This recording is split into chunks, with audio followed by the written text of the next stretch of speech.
सध्या शहरात सर्वत्र उद्याची म्हणजेच गोकुळ अष्टमीची तयारी सुरू आहे आणि यासाठीच रस्त्यांवर मांडव टाकणं असेल, त्यासोबतच साऊंड लावणं असेल, अशी विविध कामं जी आहेत ती शहरातील रस्त्यांवर सुरू आहेत आणि त्याचाच परिणाम कुठेतरी आपल्याला या शहरातील रस्त्यांवर वाहतूक कोंडी जी आहे त्याच्या माध्यमातून दिसतोय। खरं तर आता आपण जंगली महाराज रस्त्यावर आहोत। जंगली महाराज रस्त्यावर जर पाहिलं तर ही सर्व वाहतूक कोंडी म्हणजे जोपर्यंत आपली नजर जाते तिथपर्यंत ही सर्व वाहतूक कोंडी जी आहे ती झालेली आपल्याला पाहायला मिळते।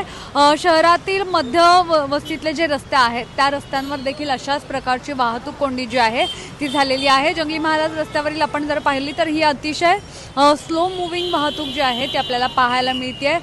गणपती देखील आता काही दिवसांवर येऊन पोहोचलेले आहेत आणि त्यामुळे गणपतीच्या पार्श्वभूमीवर देखील शहरातील रस्त्यांवर जर आपण पाहिलं तर मांडव जे आहेत ते टाकण्याचं काम सुरू आहे आणि त्यामुळेच रस्त्या मध्यवस्तीतले जे रस्ते आहेत त्या रस्त्यांवर असे मांडव असल्यामुळे तिथे देखील अशाच प्रकारची वाहतूक कोंडी जी आहे ती पाहायला मिळते आणि कुठेतरी मुख्य रस्ते जे आहेत त्यांच्यावर देखील वाहतूक कोंडी जी आहे ती अशा प्रकारची पाहायला मिळते। खरं तर आता आपण जंगली महाराज रस्ता पाहतो, या रस्त्यावर देखील हे जी वाहतूक आहे तर ती वाहतूक आपण पाहिली तर हे सगळे लाल लाईट जे आहेत ते दिसतात आणि ह्याच वाहतूक कोंडीला खरं तर खूप वेळ थांबल्यानंतर आता हे जे पर्यायी मार्ग न वापरता खरं तर फुटपाथवरनंच हे सर्व दुचाकी जे वाले जे आहेत ते जाताना पाहायला मिळतात।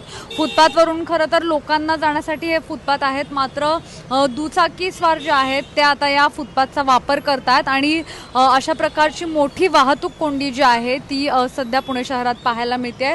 रोजच खरं तर पुणेकरांना अशा प्रकारच्या वाहतूक कोंडीचा जो आहे तो सामना करावा लागतो। आत्ता जरी पाहिलं तर आता खरं तर हे स्लो मूव्हिंग नाही, पूर्ण थांबलेलं जी आहे ती सर्व वाहतूक ज्या आपल्याला आहे त्या ठिकाणी पाहायला मिळते।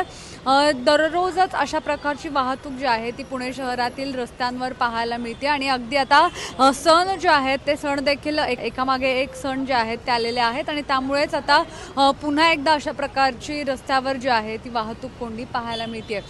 नेमकी आता ही वाहतूक कोंडी जी आहे ती सोडवण्यासाठी प्रशासन असेल किंवा वाहतूक विभाग असेल त्यांच्याकडून नेमकी काय काळजी घेतली जाईल किंवा ही वाहतूक कोंडी सोडवण्यासाठी नेमके काय प्रयत्न केले जातील हे पाहणं महत्त्वाचं ठरेल। पुण्याहून मोनायनपुरे, सिविक मिरर।